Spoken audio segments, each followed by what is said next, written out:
right, thank you. So good evening and welcome to the second annual New Hampshire Net Zero Build Awards competition. Last year we had a great time here, so I hope we have a good time again this evening. I think we will. I'm Mike Laughlin. I'm the energy efficient consultant here at Eversource that oversees the new construction, and this competition falls underneath that. I'll be the master of the ceremonies tonight, so sorry, you got me. We're honored to have you all here to celebrate this exciting and inspirational night. What you guys are doing makes my job a lot easier when I'm able to go and explain to other people what we have, that people are out there actually building this and doing this, and it can be replicated, and it's you can do it at a costly manner. It makes my job a lot easier, and it's easier to convince additional people into doing what you guys have done this evening. Tonight we had, well, this past year, 2018, we had 7 houses that entered the competition, and we have the 3 winners here this evening. So congratulations on winning.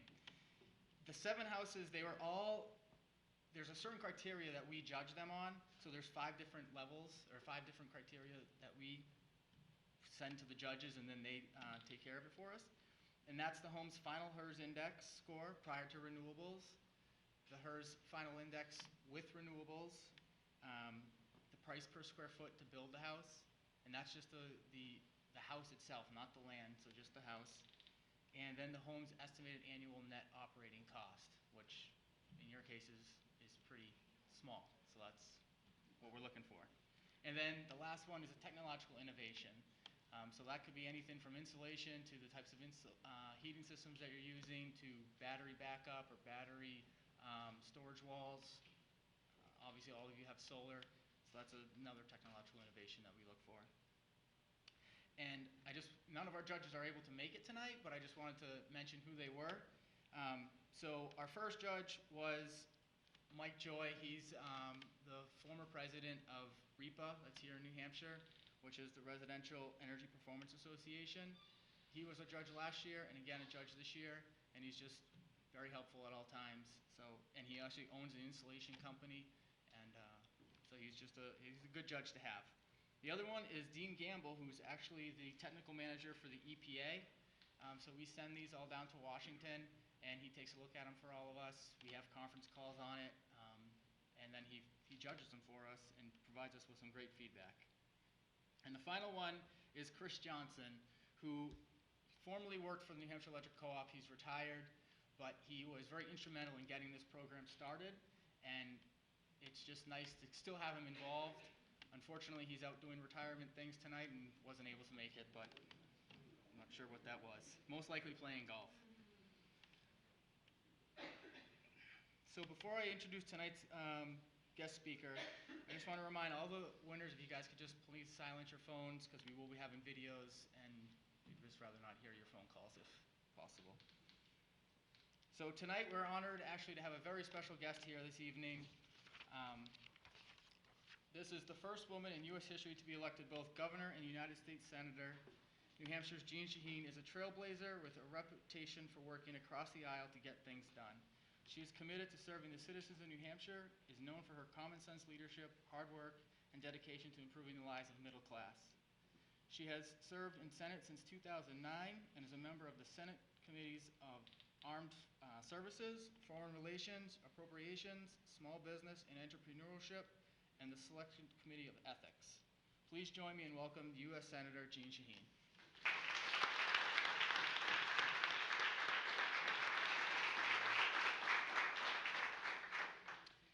Well, thank you very much, Mike, for that very nice introduction. I feel like everybody probably knows as much as there is to know about me at this point, so I appreciate that. And let me recognize Eversource, Liberty, the Electric Co-op, and Unitil, and New Hampshire Saves for the great work that you're doing. It is so exciting for me to be here and to have a chance to meet the homeowners, to congratulate all of you in person on building these amazing homes. And the Drive to Net Zero home competition is a great model to show to the rest of New Hampshire and the rest of the country what can be done when you really focus on energy efficiency. So New Hampshire Saves has demonstrated that it's possible to build an efficient, affordable home that produces more energy than it consumes and is 100% carbon-free. That is an amazing achievement. I have to tell you that I look at this through the lens of my own personal experience. My husband and I built our home in Madbury in 1979 in the middle of the Iranian oil crisis. And, there were tax credits at the time in the Carter administration to be able to do a number of these energy savings things in your home. So we built an envelope house. Do you know what an envelope house is? It has a heat sink on the south side and an airspace in the north wall so the air can circulate. We put in triple pane windows, which at the time were state of the art. We put solar panels on our roof to heat our hot water. Of course, we wound up taking those out because in those days, they didn't prove to be as efficient as we had hoped they would be. And then we put in a furnace that burned wood and oil and even garbage if we needed to. And as I say, we got tax credits for all of those, and that's the way we were able to afford doing that. So since those days, I have been a huge fan of energy efficiency, and some of you may remember that as governor, I worked on energy efficiency. We started retrofitting state buildings. We did it through performance contracts, and so we didn't cost the taxpayers any money, and we saved thousands of tons of emissions and thousands of dollars to taxpayers as the result of that. And of course, here in New Hampshire, we've seen the Regional Greenhouse Gas Initiative and what it's done to save on CO2 emissions and also to save in terms of energy use. In 2009, since 2009, RGGI states have saved, or CO2 emissions in RGGI states have fallen by 51%. So that's just in one decade, they've fallen that much. And because the majority of RGGI proceeds are invested in energy efficiency, customers in RGGI states have saved an estimated $773 million on their energy bills. And think of what we can do if we can continue to participate in the Regional Greenhouse Gas Initiative and get states across this country to do similar kinds of savings. Energy efficiency is the fastest, cheapest, most readily available path to making America more energy independent and at the same time reducing greenhouse gases. And I always get frustrated because it doesn't get the same kind of attention that some of the new clean energy alternatives do. The fight between fossil fuels and solar and wind and biomass doesn't often affect energy efficiency because everybody benefits from efficiency, regardless of whether you support fossil fuels or new technologies, regardless of whether you live in the Northeast or the South or the West. Everybody benefits from efficiency. We had an MIT professor come into the Democratic caucus several months ago, and he had designed a model that shows how we move the needle on climate change. And he said, according to his model, there are two things that move the needle on climate change. One is a carbon tax, which in the environment that we're in Washington is probably unlikely to happen anytime soon. But the other is energy efficiency. It really is the fastest way to address our energy needs, and the fact that you all have embraced it is so exciting. Again, it's really a model for the country. And one of the things that I did yesterday with Senator Rob Portman from Ohio is the two of us introduced for the 5th time in the 5th Congress our Energy Efficiency and Industrial Competitiveness Act. So this is actually passed the Senate 2 Congresses ago, got stuck in the House, but we've introduced it again because we need a national policy on energy efficiency, and that's what it's designed to do. It's aimed at the major energy consuming sectors of our economy, so buildings, which as we all know consume about 40% of our energy.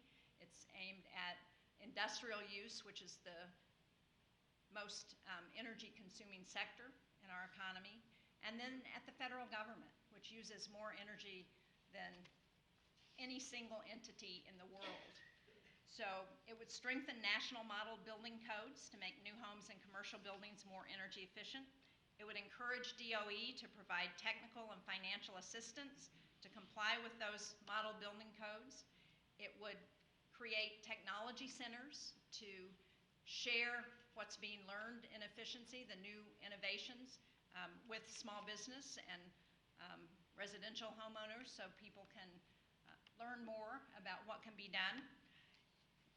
Just the building codes provision alone would save consumers nearly $13 billion a year and cut carbon emissions by the equivalent of taking 11 million cars off the road.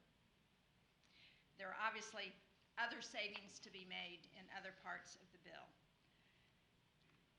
Again, I like efficiency because I think it's a win-win-win. It's something that everybody can get behind, but it's also a way to not only save consumers, but support job creation.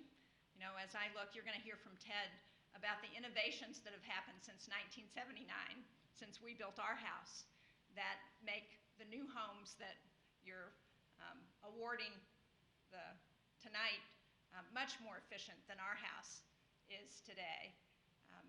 And it also saves on CO2 emissions in a way that is so critical if we're going to address climate change, which we all know we've got to begin to do.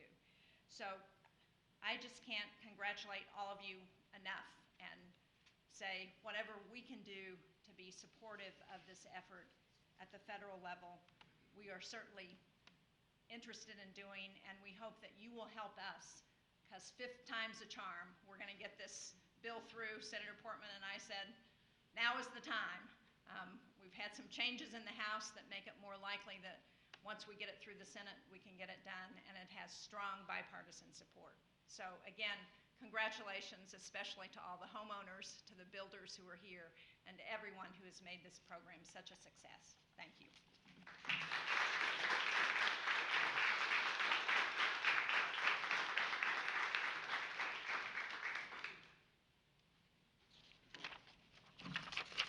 Thank you, Senator Shaheen, for those kind words.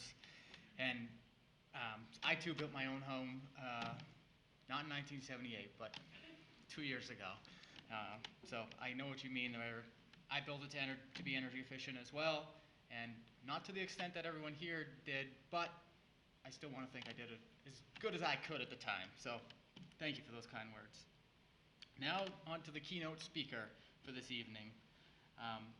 Tonight's keynote speaker is an author, a building pioneer, and founder and CEO. Are you a building pioneer? Yeah. Building pioneer, founder, and CEO of Bensonwood and Unity Homes, Ted Benson. Over the decades since it was founded in 1973, Bensonwood has established itself as a creative leader in timber frame design, engineering, craftsmanship, taking the company to nearly every state in the United States, as well as Canada, England, and Japan. Today, Bensonwood continues the forward thinking and leadership, developing new systems, processes, logistics, and technology that focuses on making high performance and sustainable homes an industry norm. Bensonwood's sister company, Unity Homes, features a state-of-the-art manufacturing facility in Keene, New Hampshire, one of only a few such facilities in the entire country. Ted is a nationally known speaker and presenter and is the recipient of many awards, including an honorary doctorate from Unity College and Granite State Award in recognition of his statewide and national influence of best building practices.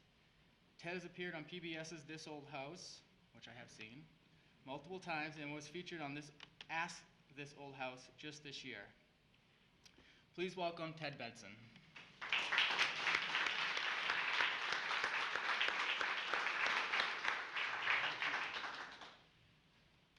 Thank you very much.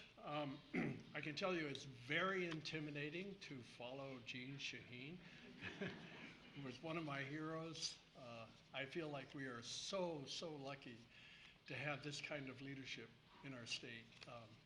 I've heard other people complain.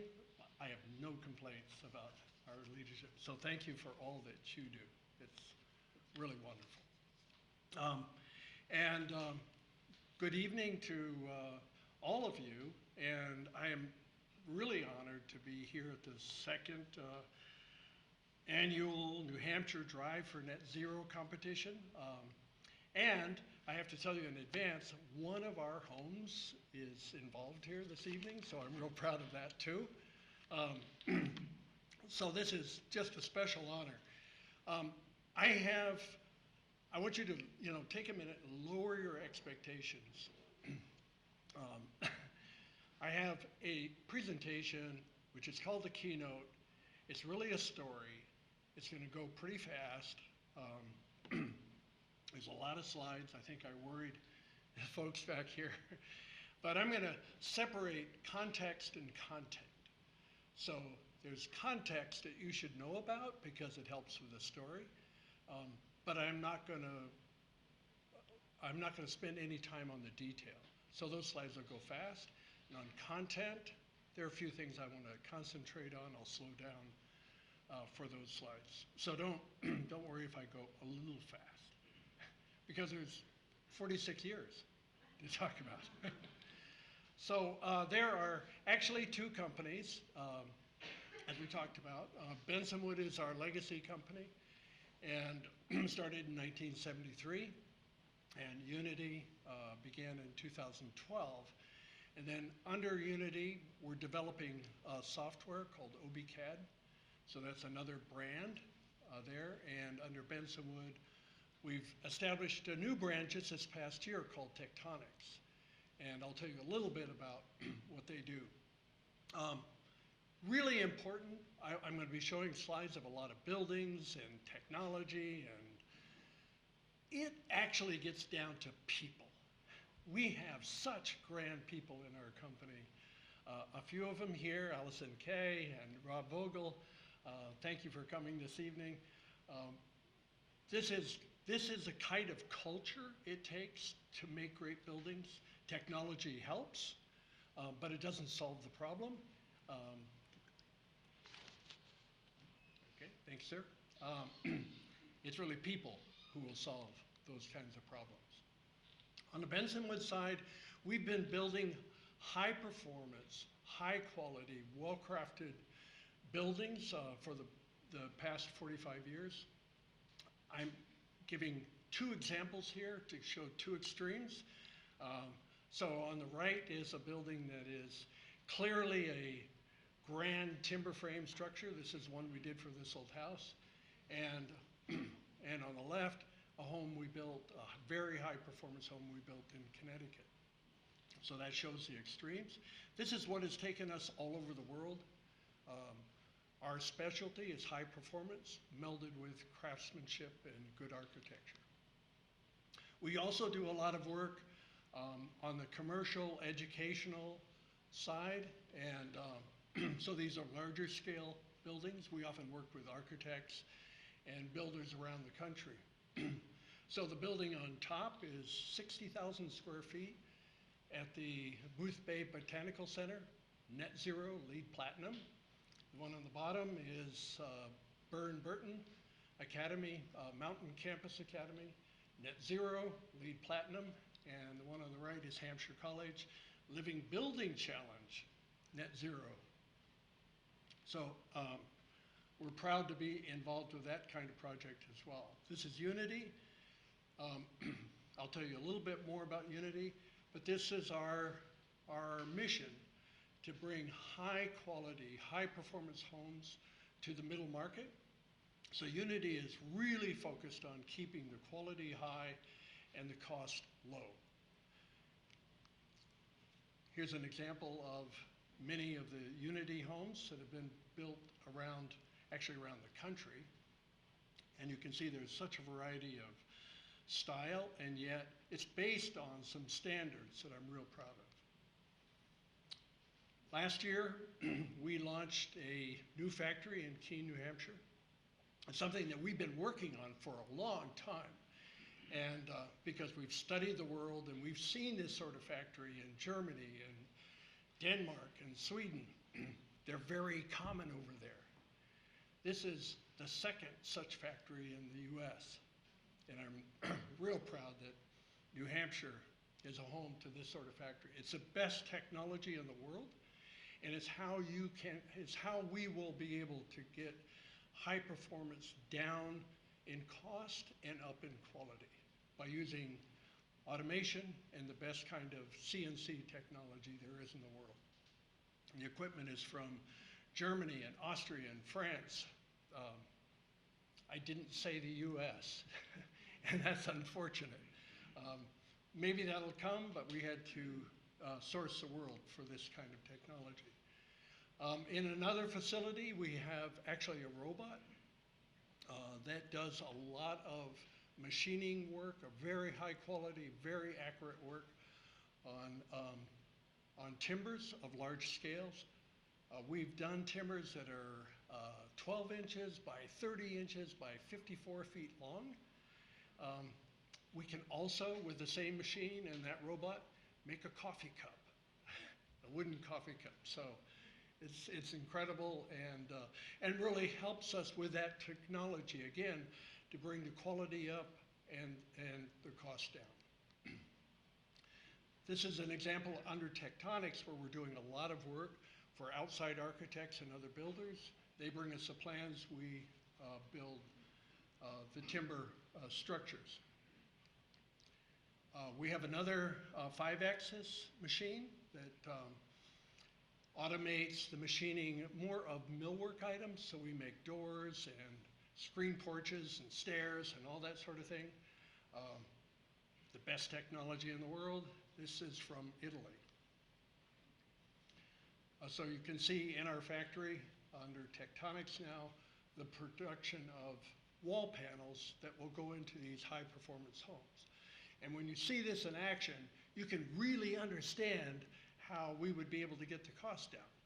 There's we have really good people in this factory, but we have machines that are able to produce this sort of building material quickly, efficiently, accurately, every single time. It doesn't talk back. It doesn't have a bad day. It's also lifted our craftsmanship. You can see doors and stairs and trim elements by applying both the craftsmanship that is embedded in the culture of our company and the technology that we can bring from all over the world. There's just no limit to what we can accomplish. So this is a personal story. That's me on the right with my dad. I'm the 6th of 11.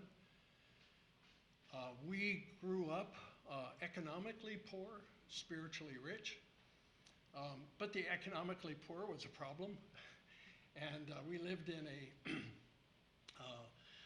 honestly, a little bit of a shack, all 13 of us. And we felt poor. It was hard. It was hard for our family. My dad found this house about to be demolished to make way for a parking lot or something. Talked the builder into moving it up the street about 1.5 miles to the north end of town. This was Colorado Springs. When it got there and set on the foundation, lots of things had crumbled, but what was left was an incredibly good quality building that embraced us all, changed our lives. I know, and my siblings know, that buildings matter. Homes matter. Good quality homes matter. We already had love.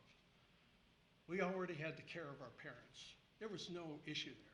But we really did need a better place to live. And this is the reason I'm a builder. I believe in it.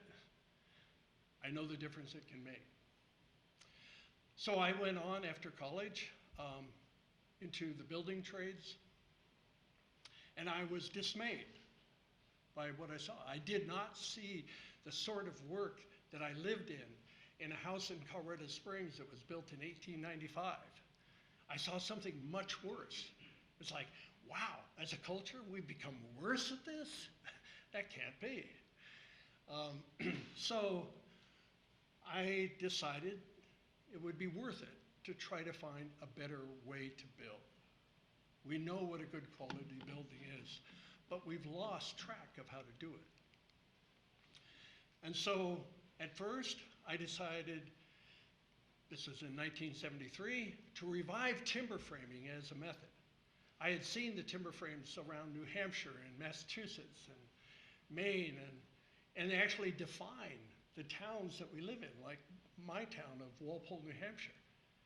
All those old buildings, all those old timber frames are still there, and we're still proud of them. They define us. What happened to that? Why did we quit? And I said, well, and I'm 24 years old at the time. Let's revive it. Let's bring it back to the 20th century. My naivete and idealism were actually a power at that point. And so we decided to revive timber framing. That was the first phase. So the rest of the story is here, and I won't tell it in detail, but that's my life. The 1970s and 80s, the 1990s, the 2000s, and what we're trying to do now to bring this better way to build to life, to really make high performance, high quality buildings accessible to everyone. How did we do this? We learned from everywhere. We searched the world for a better way to build. And we found it in Austria and Switzerland and Germany and Holland and France and Japan, Scandinavia, and of course ourselves in New England. And we brought interns and apprentices from all over the world to our company. So I traveled there, they traveled here. Over time, we became all of that. We learned from it. And they took something back as well. So where did it come from? It came from everywhere. There's a saying in academia that if you steal from one person, it's plagiarism. If you steal from everybody, it's research. So this is research. Our company was born in 1973, and that was the first of the 1970s energy crisis. Incredible time. And it certainly raised our consciousness about the incredible importance of energy efficiency. It wasn't my plan at the beginning, but it was kind of right there in our face. We need to get more energy efficient. And so we were there in the Carter years. I was a big Carter fan, and just like Senator Shaheen, I listened to that. He says, energy conservation is our cheapest and cleanest source of energy. Today they call that negawatts, the watts you don't use. And so he said, let's invest in conservation. We now call it energy efficiency. And turn to the sun as the ultimate source of energy. And he put solar panels on the White House. What an inspiration. We got a whole bunch of those energy conservation stamps to make sure that everything that went out of the company had that stamp on it. So I remember that as well. Also in the mid-70s, Total Environmental Action, TEA, was founded and set up in Harrisville, New Hampshire. And that was the national think tank about energy efficiency and solar energy. They came out with Solar Age magazine. A lot of really high-powered engineers from all over the country came to New Hampshire, came to actually my backyard. And so they were a source for me and for our company. We relied on them to consult on all of our buildings in the 70s and into the 80s until the next administration came in and kind of shut them down. But passive solar heating and energy conservation alone will lead to 75 to 80% of energy reduction. That was true. We knew that in the mid-1970s. That was true. We just didn't do it. If we had done it, this is what would have happened.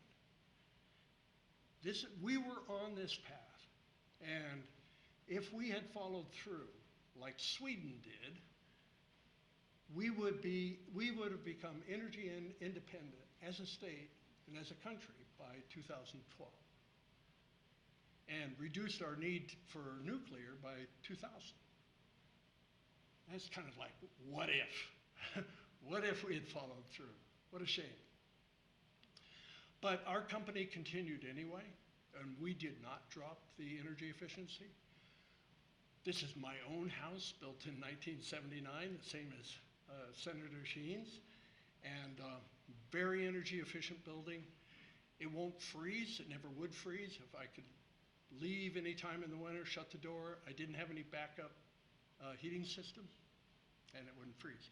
Today, it's net zero, and I power an electric car, but it's really based on the energy efficiency that was built into it. Some of our projects in the 1990s into the 2000s, just an example, they're all pretty unique architecture, very beautiful, beautifully crafted. They are also very energy efficient by those standards then and the standards we have today. Our clients didn't ask for it, but we didn't ask them if, do you want energy efficiency or not? It was just a part of the product that we've always made. So here we are today. I think we're in a climate crisis. I think it is a crisis, and we need to start calling it a crisis. It is the fundamental issue of our time, and we need to do something about it. There's this problem over here, but there's a solution over there. And we have a moral obligation to tackle it. That's what we're faced with on the top. That's where things are. To solve it, we've got to get to that bottom graph. And that means a lot of renewable energy is replacing the dirty fuels. That's basically the task. We can do it through energy efficiency, but we've got to tap the wind, the sun, biomass, hydro, everything. And if we get energy efficient enough, and if we make the right decisions, we can do it. Buildings are actually the biggest part of the problem, and they're the easiest part of the solution. They don't fly anywhere, they don't have to make stuff. They just sit there on the ground in one place. It's really the easiest thing to do. There is no reason why any building built today should not be super energy efficient and not an energy hog. And if we build energy hogs in 2019, 2020, it's irresponsible, not necessary.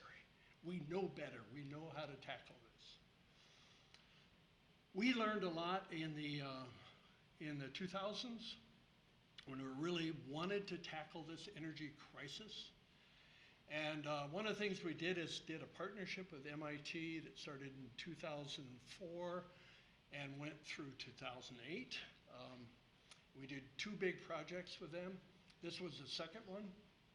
And the idea was a net zero building for the President's House of Unity College. And I didn't know until I got there that a bunch of students from Unity College in Unity, Maine, way up north, got in a bus, went down to Washington, and got the Carter panels that had been put on the White House, taken off by Reagan, and put into storage. And they said, well, where are they? We could use them. And so sure enough, they brought them back and they put them on the dining hall. So those are Carter panels. And our net zero building built in 2008 was the second actually big array and the first net zero LEED Platinum building built in Maine. If you can do it in Unity, Maine, you really can do it anywhere. It's way up there. After that, we did another project where we built a passive house. And for those of you who don't know about passive house, it means it has no heating system. That's how energy efficient it is. And those 2 projects kind of convinced us that we should make this kind of level the norm, that we could get to passive house level air tightness, and then we can add the appropriate amount of insulation to get to energy efficiency. So then we launched Unity in 2012 with the idea of making high-performance homes for everyone, everywhere.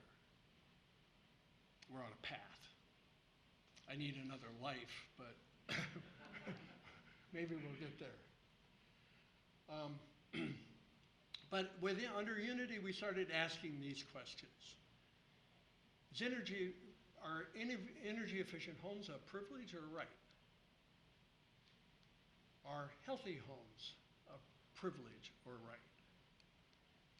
Are secure, resilient homes a privilege or a right? Are safe homes a privilege or a right?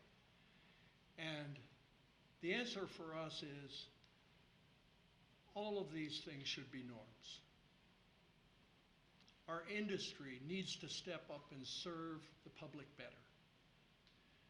You shouldn't have to ask, it would really be good if my home was healthy. Could you do that, please? It should be something that people don't have to ask for. The thing that changed my life as a child was a secure, resilient, well-built home that made us feel safe. That it took care of us. We did not have to take care of it. People deserve this. The public deserves this. And our industry is remiss in not making this more of a standard. So that's the Unity mission. We're also, of course, trying to make all of our homes fossil fuel free. So far they are. Net zero ready. More and more, that means net zero from the beginning. And easy to design and build. We call it neither compromise nor maximize, only optimize. To do the cost down part, we set up a standardized system of components. So the components are standard so that the buildings can be customized to site, budget, client, etc. But the other part was what to do about energy. And we looked across at all the codes that are out there and all the programs that are out there, and honestly, it just kind of makes you sick. It's not right. I mean, how could the consumer deal with that? So a builder will say, it meets code. Well, which one of those? Where is it? And too often the result is you go to the top there to make your home affordable. And you go to the bottom if you've got enough money and you care. That's not right. That's not right. That's no way to run a country or to set a standard. Needs to be fixed. And of course, we think we're going to try to fix it. So we have established what I've been calling the good code. Let's make this everywhere code. And it's better than the IECC codes. It's not a passive house. It's a little different, but as you'll see, it can get you to net zero really easily. So we're at that baseline on the left, and net zero is pretty close. It means a relatively small array can get you to net zero. Maybe 6 or 8 kilowatts would be plenty. If you're on the right, in a typical home, it's quite a task. So, bad news, good news. Bad news, this news here is 2 days old. I just read it the other day from the Union of Concerned Scientists, and it's about New Hampshire. And it says that we are headed for much, much hotter days. Like we haven't experienced, we've never topped 100 degrees in feels like or heat index. We haven't, according to this report. And we're going to get as hot as the mid-Atlantic. And then by 2100, this is going to be a tough place to live if we keep on this path. So that's not good news. And I'm working with a bunch of people on Saturday to put up a timber frame building in Walpole, New Hampshire, a volunteer project. You know how hot it's going to be on Saturday? It's going to be 100 degrees. That's not, 2001. It's going to be this Saturday. We're gearing up for one of the hottest days New Hampshire has seen. And we're going to be out there putting up a timber frame. It's not later, it's now. But the good news is, and this is from a white paper about getting to 100% renewable energy, the strategy for New Hampshire's future. And, you know, I agree with everything about this report except the timeline. We got to do it much, much, much, much quicker. And so we can get, this report says we can get to renewable energy, or 100% renewable energy sources by 2040. We've really got to do it by 2030. And if we accept the idea that we have an energy crisis, not an energy problem, I think we might be motivated to do that. And then in this next little bullet point, the projections assume that the 9 square miles of roof space that is suitable for solar would be utilized. That's how you get there. 9 square miles is, you know, 0.01% of the land area of New Hampshire. It's not much. So, you know, we can do that. And then if you add the ground mounted, they're saying that's a fraction of 1%. So if we had, you know, if we're looking at a map of New Hampshire, that little pointy thing up on the right, that's how much solar New Hampshire needs, you know, to get to this 100% renewable energy on solar side. We need wind, biomass, and hydro as well, and all of those can gear up. So the energy experts have concluded that solar can and must achieve 33% or greater penetration this century as a leading energy source if the planet Earth is to stabilize. And, you know, the good news is it's all here, it's all achievable. We have the technology, we need the will. It would be good to have a Carter kind of leader who would actually turn the subsidies over to renewable and away from fossil fuels. I'm hoping. Maybe it's Gene Shaheen, but we need a leader to take us there. So that's the good news. We can do it. To get me motivated about doing something about the climate crisis, this is all I need. Those are my grandchildren. That's with my wife's husband, and Lila, after she was just born. That's all I need. And I know, you know, everybody here has a photo like that of the people you love and you care about, and you want a livable planet for them.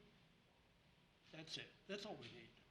I need a livable planet for Ada and Lila and Carl. It's all I care about.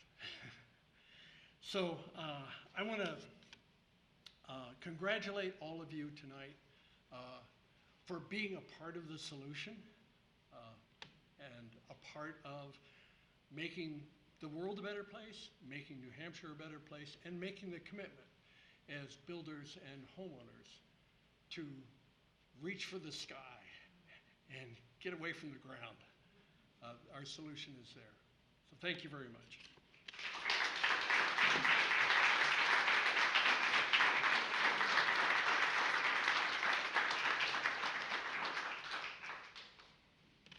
Thank you, Ted. That was very inspirational, and you surely are a building pioneer, for sure. So thank you very much. Okay.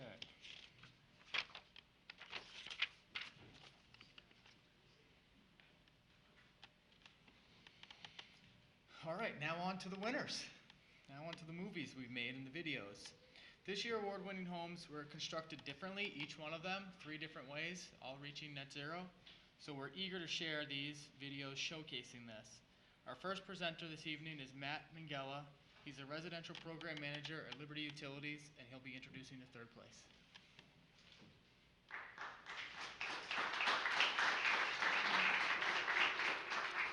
Good evening. The first award-winning home was designed by the homeowners. The goal was to demonstrate that it is possible to build a traditional stick-built frame home with high-end features to net zero standards. With custom features, a first floor master suite and maintenance-free durability, this home was built with the future in mind. Let's see how the project was brought to life.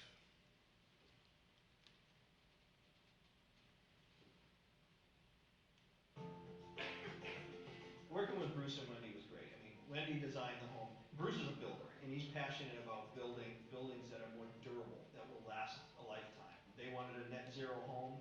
They wanted a home that had a low carbon footprint, and it was a big home. When you include the insulated finished basement, it was over 5,900 square feet. There's something about being able to apply your expertise to the place you live in. There are a lot of decisions when you're building a house, so that was interesting to see from the other side. It was fun for us to go through the process that our customers go through and to be able to both design it and build it, and it's been an unbelievable treat.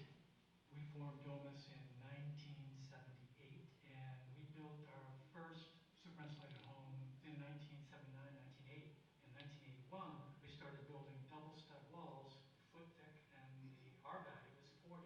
So we've been involved in energy efficiency for a long, long time. Some of the things in the Williamson house that were unique, some of the things that I don't typically see, they didn't want to see the visible mini split, so they had it uniquely camouflaged, if you will, behind the finishes of the walls. He had this unique damper where he could damper the heating and cooling from one room to another depending on the season.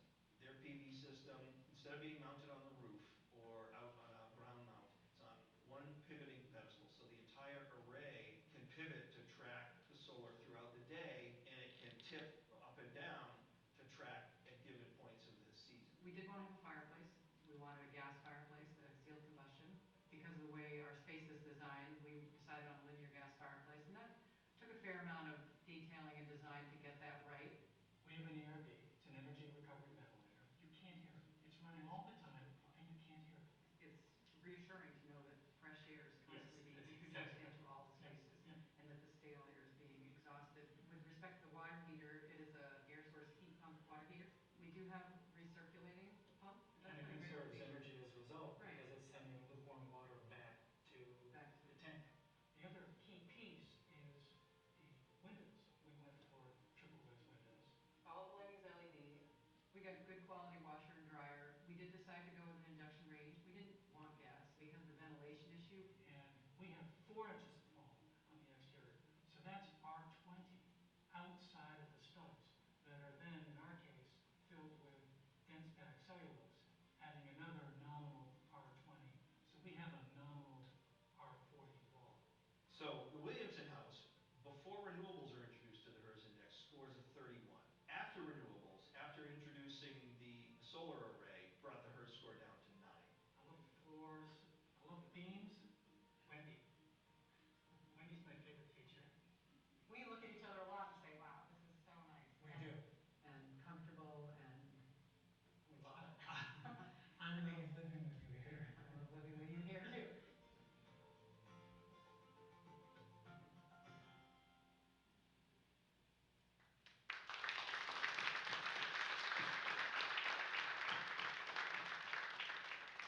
At this time, I would like to recognize the third place winner of the 2018 Net Zero Build Competition and invite home builder, designers, and homeowners, Bruce and Wendy Williamson, to come up to the podium to accept your award.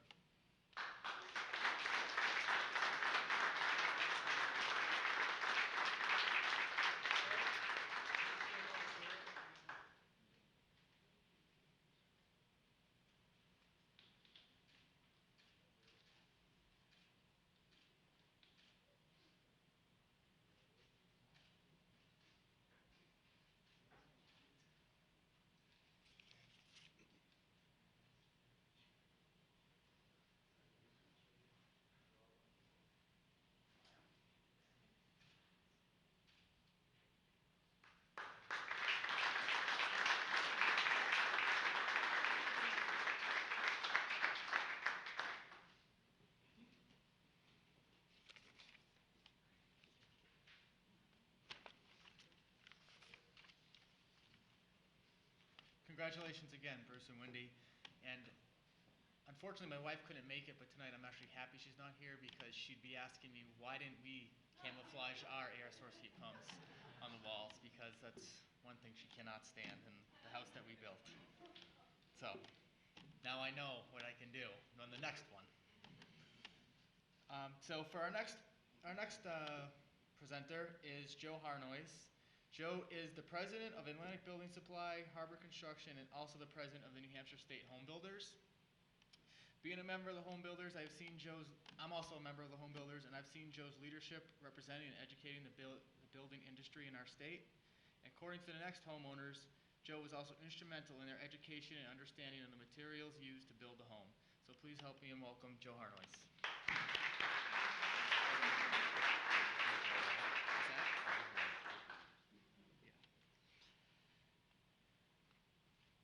All right, so before I get started, I'm proud to be up here in front of you today because over the past couple of years, I had the opportunity to meet the homeowners of the next project. And yeah, these folks are interested in energy efficiency and building green, but at the end of the day, there couldn't be two more caring people, compassionate, and that's the result of a home. That's what makes up a home. And Ted, I think, our minds are simpatico here. We're in the same spot. So I say that to open, but I also say it to close. I'm tremendously appreciative of the relationship that we developed over the years, so thank you. All right. Our second home was also designed by the homeowners who had an interest in building green with features such as insulated concrete forms, passive solar design, and many sustainable features. This home is also ADA compliant for aging in place, something very important to Liz. Let's learn more about this award-winning home.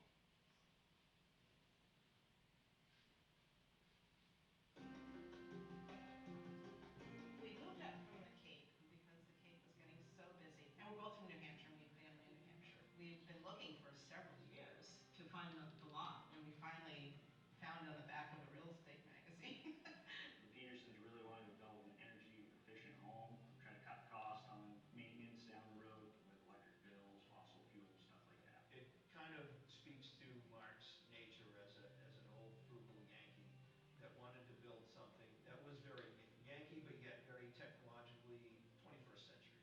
We kind of started running through different designs and working with them and different types of construction until we finally settled on the ICF. It's all insulated concrete form.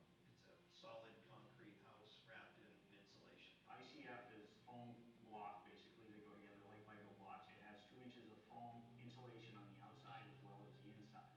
It creates basically an R50 wall. He was out here with his personal sawmill, so he did use some of that milled timber right from the land in the construction of this house.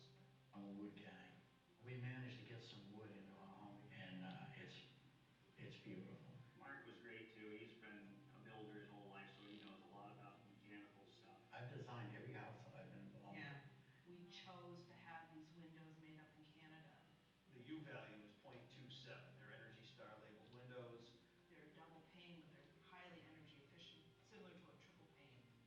This home has several different mechanical systems. It has Mitsubishi mini splits, which are a very efficient unit for heat and AC. Because the house is so tight, we have to do a air handler system to get that proper air exchanges in the home. The domestic hot water system here is a super saver tank that comes off of the boiler. This electric unit that maintains water temperature. They're very efficient. We can see now that you have to learn the house as you live in it. But that's such a difference from the old frame building that I'm used to. There's like no drafts. Oh, yeah. And it's so quiet Yeah. that when people come up the driveway, we don't hear them until they ring the doorbell. Before introducing the renewables, this house scores a 49. After introducing the 11 kilowatt hours of renewables, that brought the HERS score down to a negative 22. My favorite feature about this house is how constant the temperature is. Constant, comfortable temperature. It's the envelope. And I just love the fact that we're giving more back. Our carbon footprint is low. Eversource has been very instrumental in helping us. Yeah, and actually helped us with some of our decision making. Yes. Based on the information they've given us, when we're considering going in this type of build. It was a fun build because it's working with some products that I don't generally work with every day. Learning new connections and details and how to tie concrete walls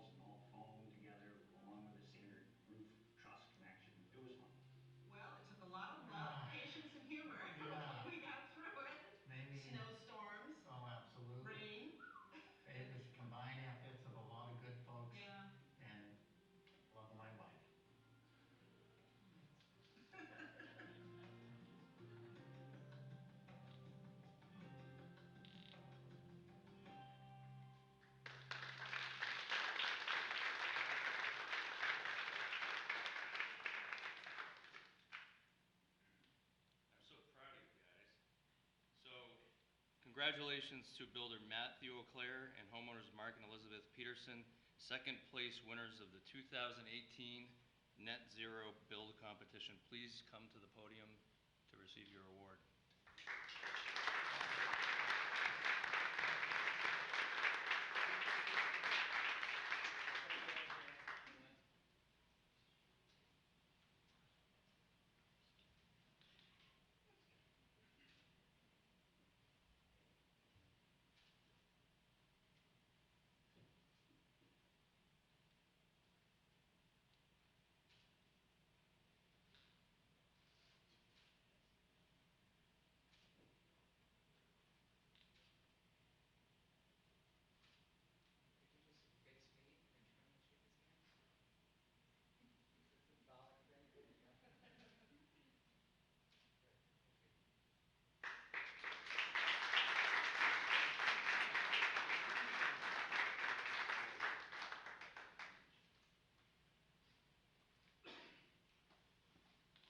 Congratulations again. So when we're making these videos, it's usually a 4-hour period, and we use drones and a whole bunch of different equipment.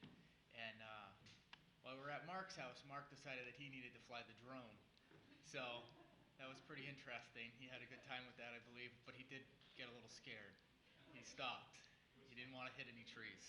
So it was interesting. So congratulations again. Finally, for the first place winner, my boss, Tom Belair, will do the introduction. He's the New Hampshire Energy Efficiency Services Manager here at Eversource. So please welcome Tom Belair.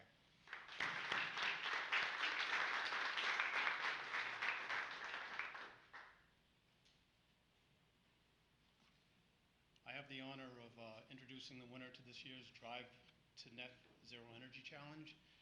And this home is a modular home that used a prefabricated wall system built by Unity Homes of Walpole. This innovative process streamlined the construction process of the home.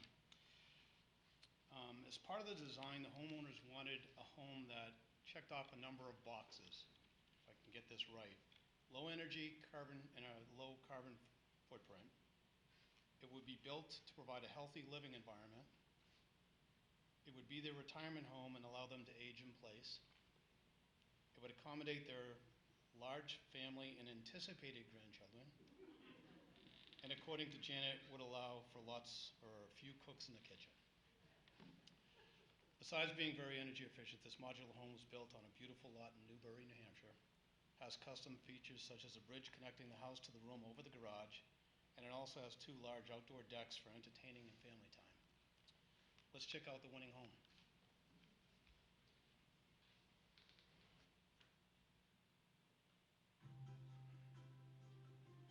My husband and I were in Massachusetts and looking to build a retirement home in the woods near nature. So it was actually our adult children who found this piece of land. We were doing our best to become net zero, and then we started searching for a builder who had the same values that we had, and we were lucky to find Unity. Rob was our project manager, so he was the main person I worked with throughout the project. He was great. Janet was great to work with. I really enjoyed the whole process. And this took longer than a lot of our typical homes do, but she knew what she wanted and was able to tell us what it was. Unity Homes has 4 or 5 models you can choose from, but you can still customize within those models. We went with the boxiest, if you will, because we felt that was the most energy efficient and affordable. Unity Homes are panelized homes. They're built in a factory with insulation and windows and doors pre-installed with no wiring or plumbing. They're 2x8 construction that are sheathed on both sides and insulated with dense packed cellulose. When we got involved with the project, Rob and the folks at Unity shared all the specifications and the plans for the home, and we built an energy model that allowed us to look at the energy using features of the home and how they may interact if they were to make any changes or just what the general performance of the home would be. It's a slab-on-grade construction which has a R15 insulation around the perimeter as well as underneath the slab. They ensure that when they bring the pieces together, there's a slew of gaskets and other types of product that they use to ensure airtight construction.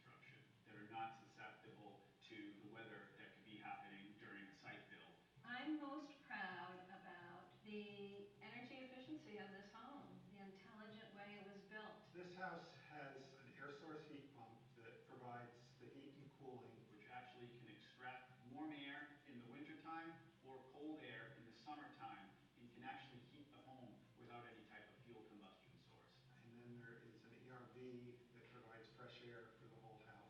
I'm really happy with that. So we can have a super tight house, but still have fresh air circulated with a minimal loss to heating and cooling. This home utilizes high-performance lighting. The windows are a European style tilt-turn window, and they're all triple glazed. We were careful when we bought all our appliances to make them energy efficient and Energy Star rated. They put on 19.1 kilowatts of solar photovoltaics. Before renewables, this home has a HERS index of 44. And after the implementation of solar photovoltaics on the roof, it actually brought it down to negative 18. I'm really happy every month when I get my electric bill. And I know I'm doing it in a way that's very helpful to the entire planet. It's not always about saving money. There's a lot of different reasons that people choose to build an energy efficient home. Energy efficiency is just a byproduct of building a healthy, durable, and comfortable home. I'm most proud about the intelligent way it was built, the responsible way. It gives our whole family a lot of pride that we try to minimize our impact. Reducing our carbon footprint is a very important thing to do, and that we should all work to preserve this planet that they are inheriting.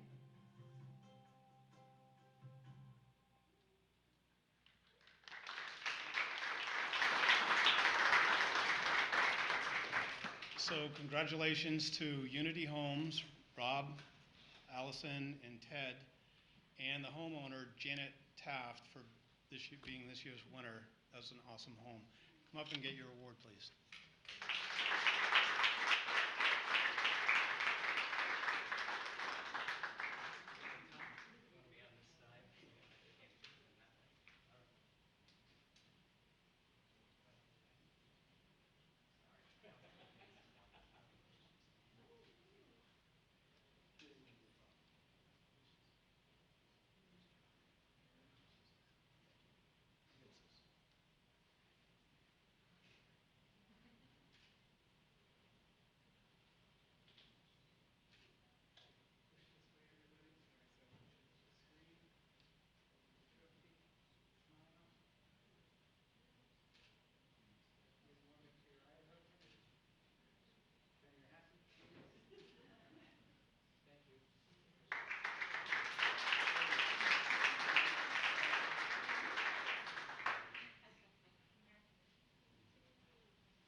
Thank you for everybody for coming this evening. Congratulations to all the winners.